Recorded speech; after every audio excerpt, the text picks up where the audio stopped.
Bang, mungkin terkait putusan Nikita 4 tahun itu mungkin dari Abang sendiri seperti apa kan kemarin baru Bang Surya ya yang berbuka suara mungkin Bang Biring sendiri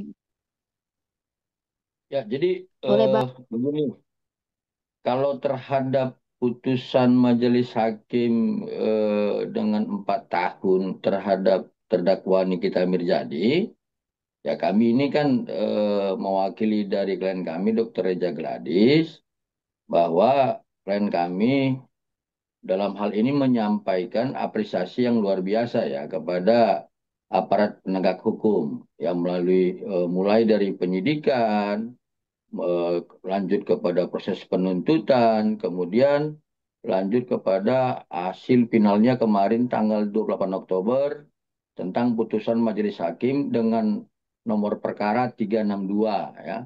Jadi dalam hal itu bahwa laporan yang disampaikan oleh klien kami ternyata memang diputus oleh majelis hakim terdakwa Nikita Mirzani ini terbukti secara sah dan meyakinkan telah melakukan tindak pidana dengan sengaja mendistribusikan dokumen elektronik dengan cara melawan hukum dengan pengancaman, pencemaran dan atau membuka rahasia menguntungkan diri sendiri atau orang lain. Ya, jadi saya pikir ini adalah hal yang menurut kami ya, mewakili Dr. Reza Gladis adalah satu hasil yang selama ini disampaikan kepada banyak orang bahwa klien kami ini adalah orang yang bersalah dan sebagainya. Ternyata putusan pada tanggal 28 Oktober kemarin terbukti bahwa terdakwa Nikita Mirzani telah terbukti melakukan tindak pidana. Seperti itu.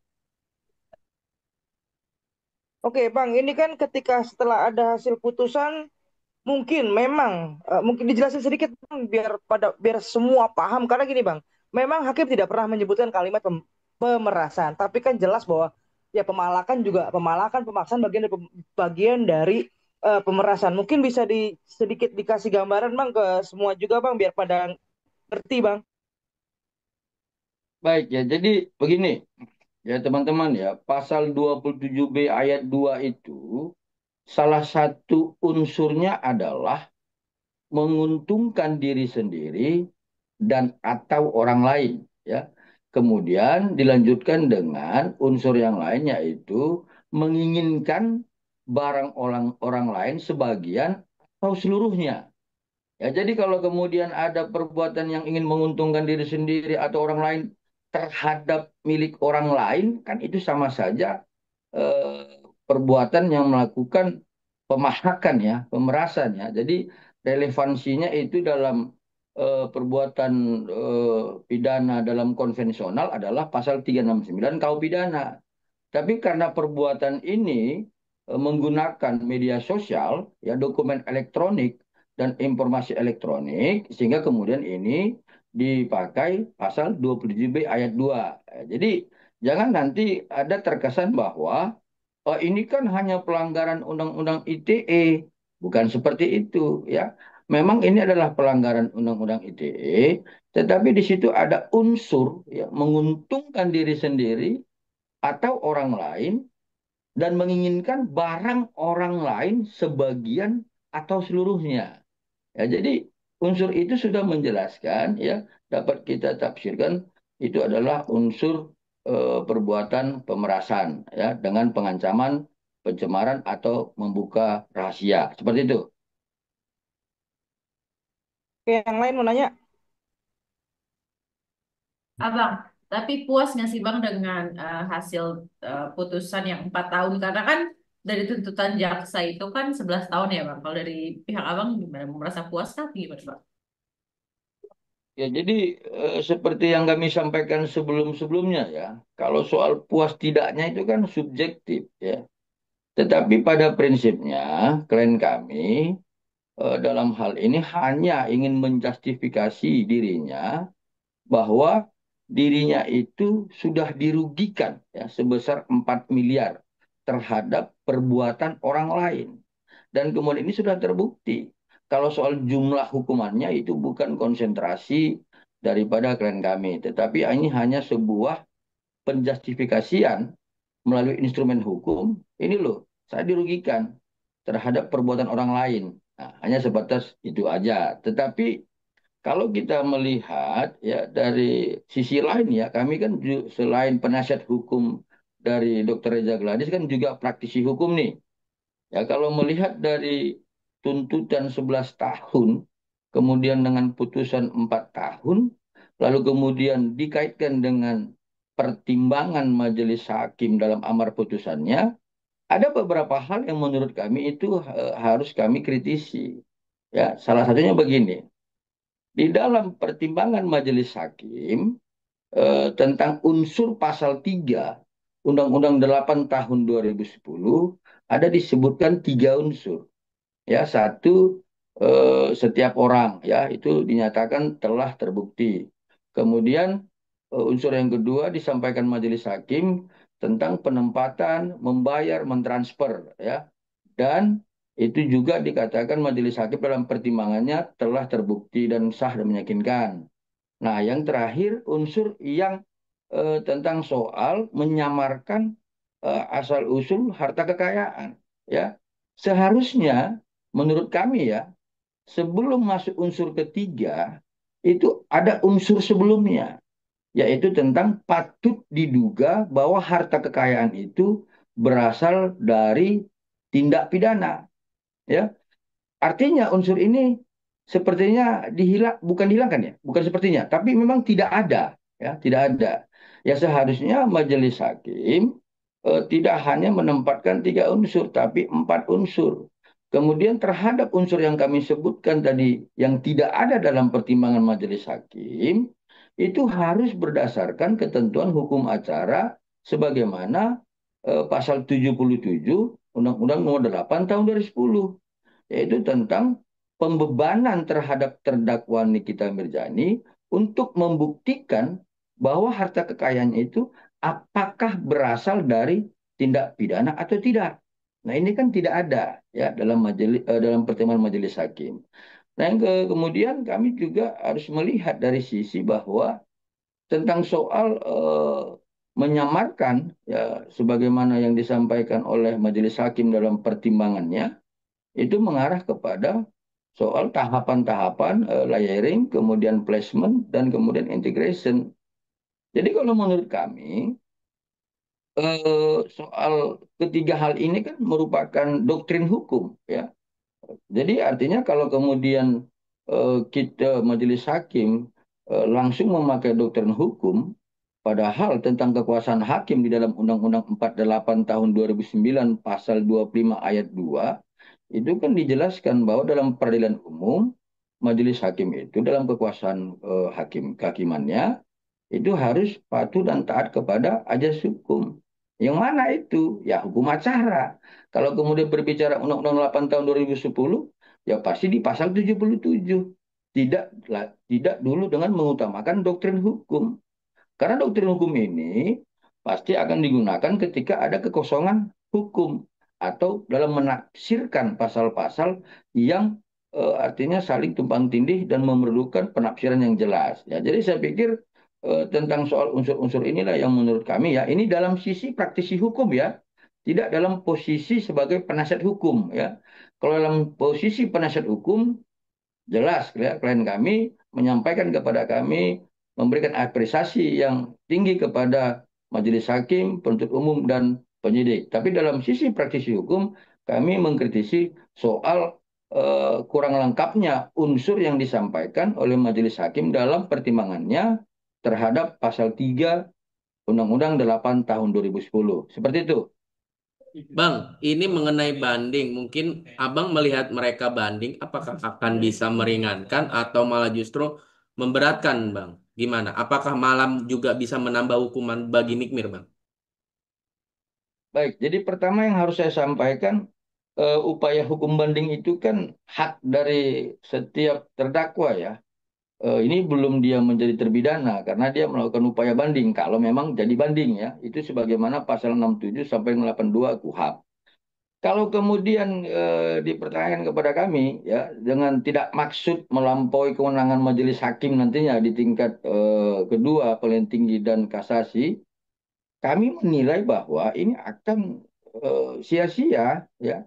Kenapa? Karena dalam amar putusan Majelis Hakim di tingkat pertama di Pengadilan Negeri Jakarta Selatan telah dibuktikan secara terang benderang tentang unsur-unsur pasal 27B ayat 2 secara terang benderang, ya. Persesuaian alat bukti, kemudian ditemukannya mens rea, dan ini tidak bisa kabur. Ya, jadi artinya kalau kemudian ini mau dipertentangkan, mau didialektikakan dalam proses upaya hukum dari tingkat banding maupun kasasi nantinya, menurut pengalaman kami, hal-hal yang seperti ini yang sudah terpenuhi unsur, sudah bersesuaian alat bukti, kemudian sudah terlihat ada mens rea, ini akan gagal dan itu akan sia-sia, ya, seperti itu. Bang, kalau saya balik lagi Kemungkinan Bang, tadi bisa terkait menambah masalah hukuman, Bang. pasal TPPU-nya sendiri Bang. Oh, siapa namanya? Pikir masih mau lanjut? Boleh, boleh. Bentar, dikit lagi. Berarti bisa ada kemungkinan bahwa akan menambah masa hukumannya bagi Nikmir, Bang. Soal ini akan menjadi tambah masa hukumannya, itu saya belum berani masuk dalam wilayah itu, ya. Tetapi ini soal pengalaman kami. Tadi saya sampaikan bahwa akan sia-sia karena tentang pembuktian unsur kan sudah terang benderang. Alat bukti sudah saling bersesuaian. Kemudian mens rea-nya sudah kelihatan, ya. Jadi kalau kemudian kita memprediksi dengan pengalaman-pengalaman sebelumnya, ya itu pasti akan bertambah berat. Terlebih lagi kalau kemudian nanti penuntut umum dalam bandingnya bisa membuktikan adanya satu kurang cermatnya majelis hakim tingkat pertama dalam penerapan hukum. Maka kalau dilihat dari hal itu, iya Pak, itu pasti akan makin berat. Karena apa? Pembuktian dari tindak pidana pencucian uang masih punya peluang dalam hal ini. Ya, tapi kalau kemudian dilihat dari persoalan ancaman dari tindak pidana pasal 27B ayat 2 itu kan hanya 6 tahun. Ya, jadi kalau misalkan hanya itu yang terbukti, ya mungkin tidak jauh-jauh beda ya dari 4 tahun. Tetapi ini kan ada peluang yang lain yang akan diupayakan oleh penuntut umum, ya, dengan tidak maksud untuk masuk dalam wilayah penuntut umum.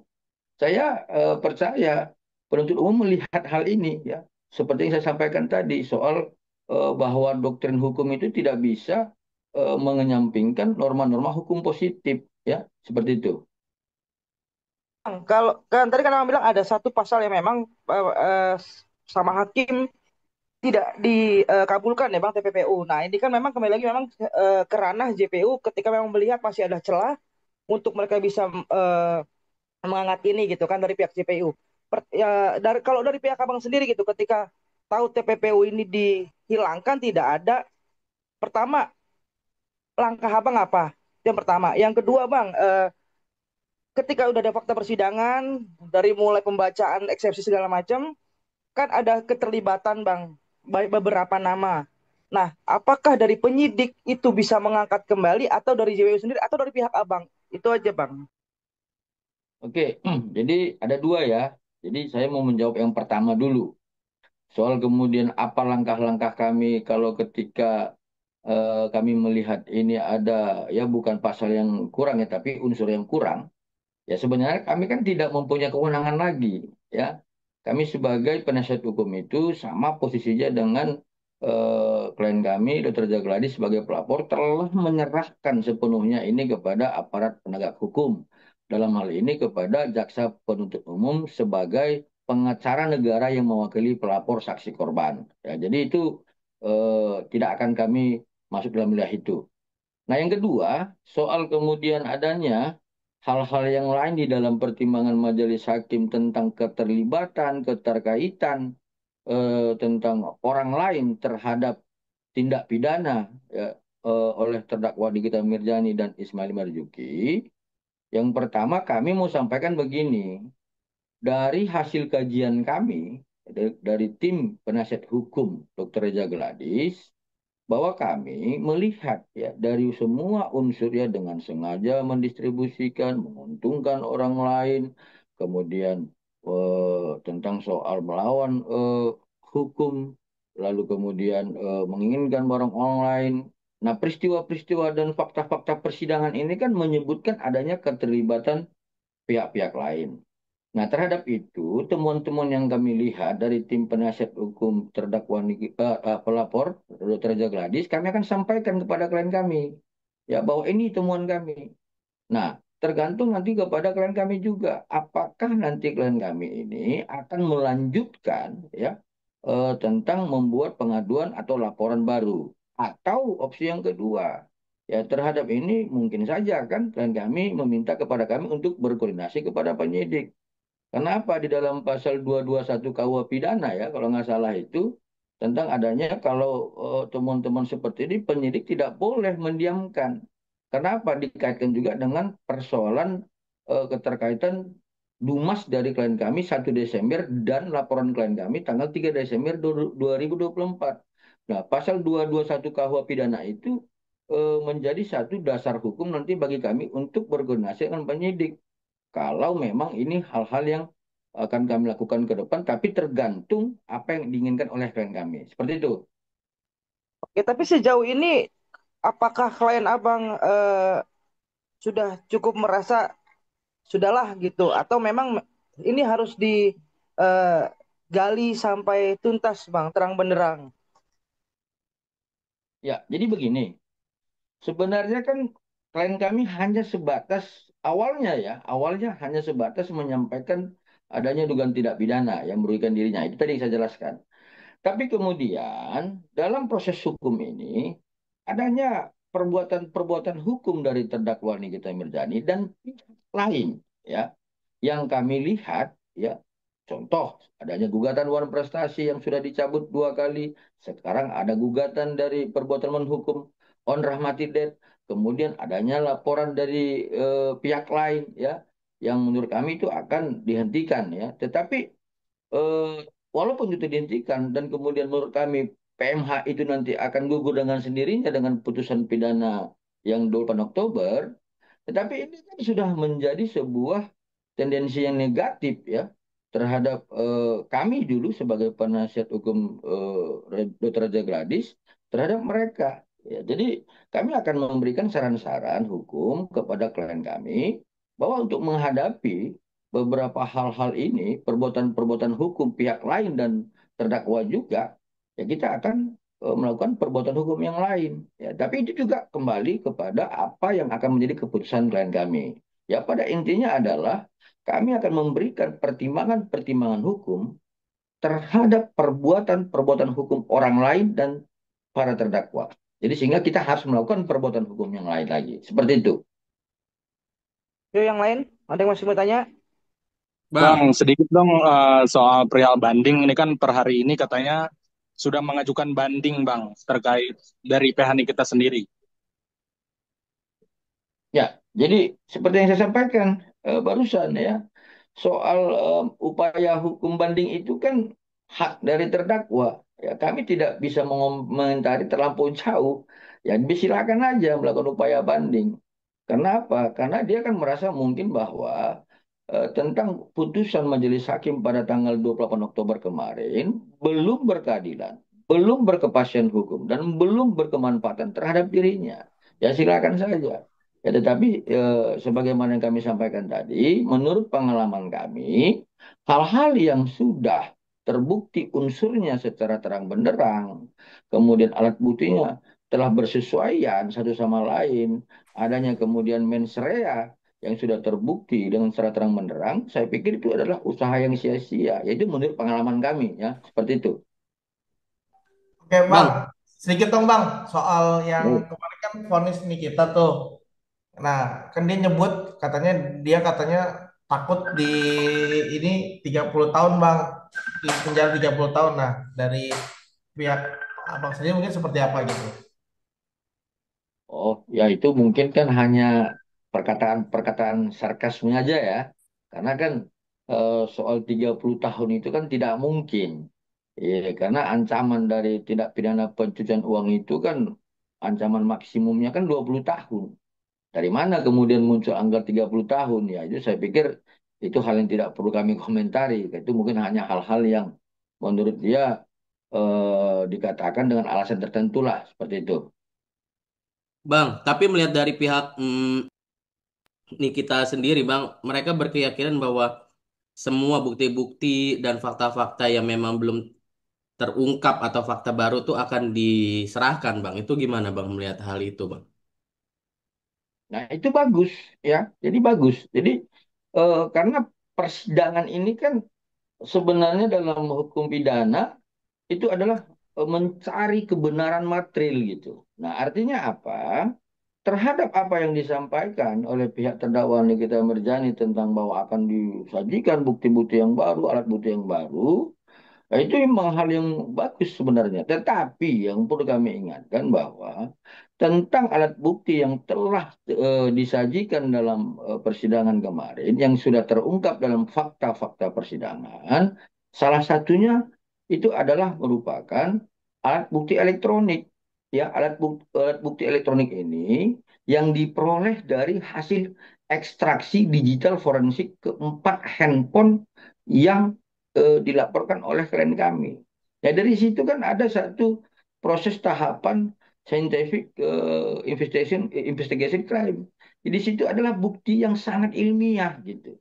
Jadi kalau kemudian ada bukti-bukti yang lain yang dapat mempertentangkan bukti ilmiah sebagaimana alat bukti elektronik yang disajikan oleh penuntut umum, ya silakan, nggak ada masalah. Tetapi kalau bukti ilmiah itu kan harus dilawan dengan bukti ilmiah, karena nggak boleh juga kan bukti ilmiah dilawan dengan omon-omon. Nanti kan itu majelis hakim tingkat tinggi dan kasasi akan menolak itu dan tidak akan mempertimbangkan. Ya lawanlah bukti ilmiah dengan alat bukti ilmiah seperti itu.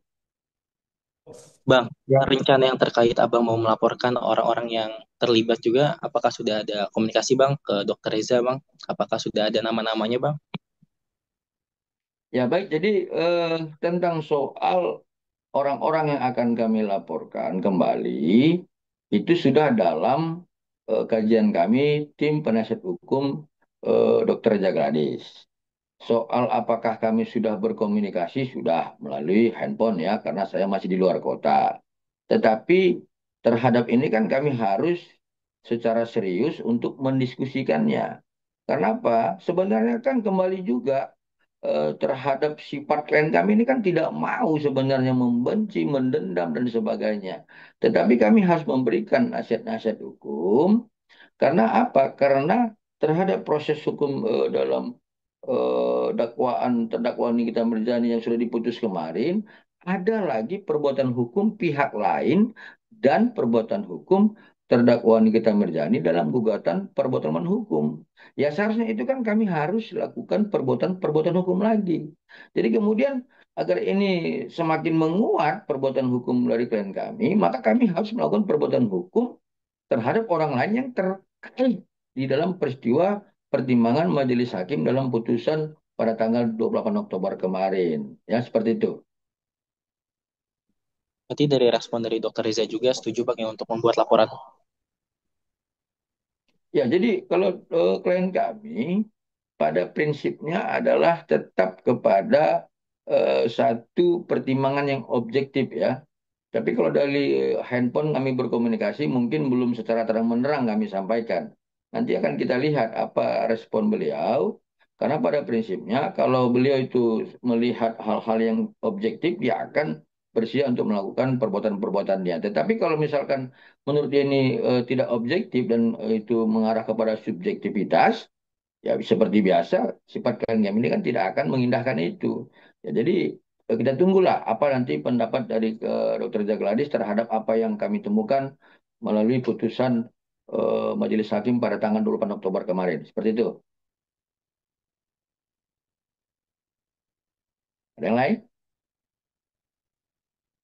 Tapi jumlah orangnya udah ketahuan Bang, mungkin nanti yang akan dilaporkan pihak-pihak. Coba diulang putus-putus suaranya. Ya Bang, pihak-pihaknya sudah tahu berapa banyak yang mungkin nanti akan dilaporkan oleh DRG. Ya, jadi saya pikir ini kan bukan rahasia lagi ya. Ini kan sudah dapat kita konsumsi melalui SIPP Pengadilan Negeri Jakarta Selatan ya. Tinggal klik aja itu di kolom pencarian nomor perkara 362 atas nama terdakwa Nikita Mirzani. Ini bukan rahasia lagi, ini adalah menjadi konsumsi publik ya. Siapa-siapa orang yang terkait dan terlibat terhadap peristiwa tindak pidana sebagaimana yang dilakukan oleh terdakwa Nikita Mirzani. Saya pikir ini tidak perlu kami sampaikan lagi di publik, bisa kita lihat. Tetapi soal kemudian apakah klien kami akan melakukan perbuatan hukum itu yang tinggal kami tunggu nanti keputusan beliau. Seperti itu. Bang, sedikit update kalau boleh Bang, terkait masalah pelaporan di Polda Metro Jaya Bang, di mana Dr. Reza Gladys dilaporkan oleh 4 orang yang katanya adalah korban skincare Bang. Kalau boleh update sampai saat ini sampai mana ya Bang?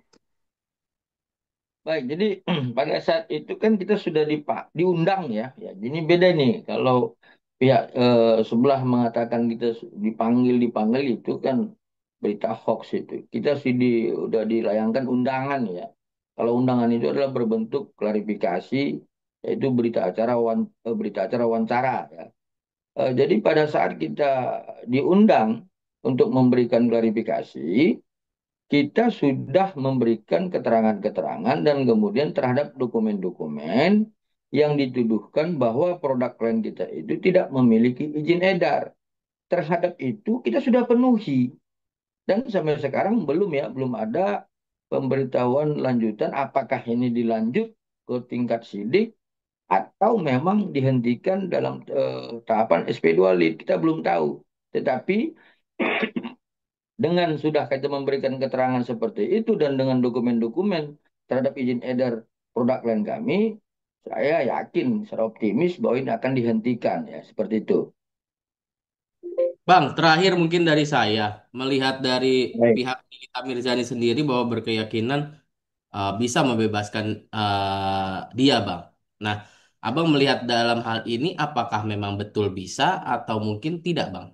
Dalam hal banding tersebut, Bang. Ini kan mereka berkeyakinan bahwa bisa untuk membebaskan Nikita Mirzani. 100% keyakinannya, Bang. Gimana, Bang? Baik, pertama yang mau kami sampaikan setiap kita manusia ya kalau masih di dunia ini kan wajib berkeyakinan dan punya harapan. Kecuali kalau kita sudah di planet Pluto atau di Mars itu kan nggak mungkin punya keyakinan harapan. Jadi kalau soal harapan dan keyakinan terdakwa Nikita Mirzani itu sah-sah saja ya. Tetapi hal yang lain seperti yang kami sampaikan tadi, kalau kemudian sebuah putusan itu ya kembali juga ya saya akan kembali mengulang-ulang ini ya supaya teman-teman media paham dan ini merupakan edukasi hukum. Kalau alat buktinya itu sudah bersesuaian satu sama lain ya sebagaimana 184 KUHP, kemudian tentang soal mens reanya sudah terbukti, lalu kemudian adanya unsur-unsur yang sudah secara terang benderang yang diungkapkan dalam fakta persidangan, menurut pengalaman kami, sekali lagi ya, menurut pengalaman kami, harapan-harapan untuk bebas dan keyakinan-keyakinan untuk bebas itu pasti akan sirna. Ini pengalaman loh. Ya, tapi kecuali ya, ya seperti yang kami katakan barusan, kalau ada alat bukti yang lain ya yang menurut terdakwa Nikita Mirzani dan timnya bahwa bisa mematahkan bukti ilmiah ya seperti alat bukti elektronik ya kemungkinan itu ada. Tetapi kalau menurut kami kalau misalkan tidak ada bukti ilmiah lain yang bisa mematahkan alat bukti elektronik, saya pikir ini keniscayaan ya, bukan keyakinan seperti itu. Berarti artinya dari pihak Abang 100% ini tidak akan berhasil bandingnya, Bang. Ya kita nggak bisa bilang 100% sekarang ya. Karena kan kita nggak tahu kalau ke depan eh, terdakwa Nikita Mirzani bisa membawa bukti-bukti baru yang bisa mematahkan alat bukti ilmiah tadi, yaitu alat bukti elektronik.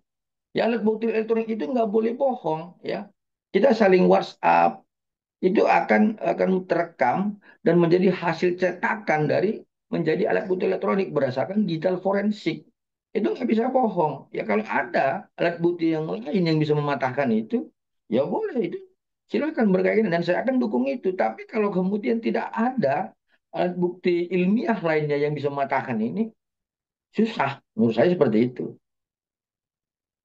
Bang, mohon maaf Bang, tolong penjelasannya Bang, mekanisme terkait masalah banding sendiri Bang. Ini kan pihak Niki mau banding, pihak JPU juga akan banding, Bang. Gitu. Ini mekanisme hukumnya seperti apa ya, Bang? Mana yang duluan dan seperti apa ya, Bang? Ya, jadi begini, terhadap upaya banding para pihak ini kan seperti saya sampaikan tadi sudah diatur dalam pasal 67 sampai 82 KUHP ya. Jadi mekanismenya seperti ini. Nah, dalam paling lama 7 hari, para pihak ini akan mendaftarkan apakah dia itu banding atau tidak. Kemudian dilanjutkan masing-masing eh, mendaftarkan memori bandingnya, ya.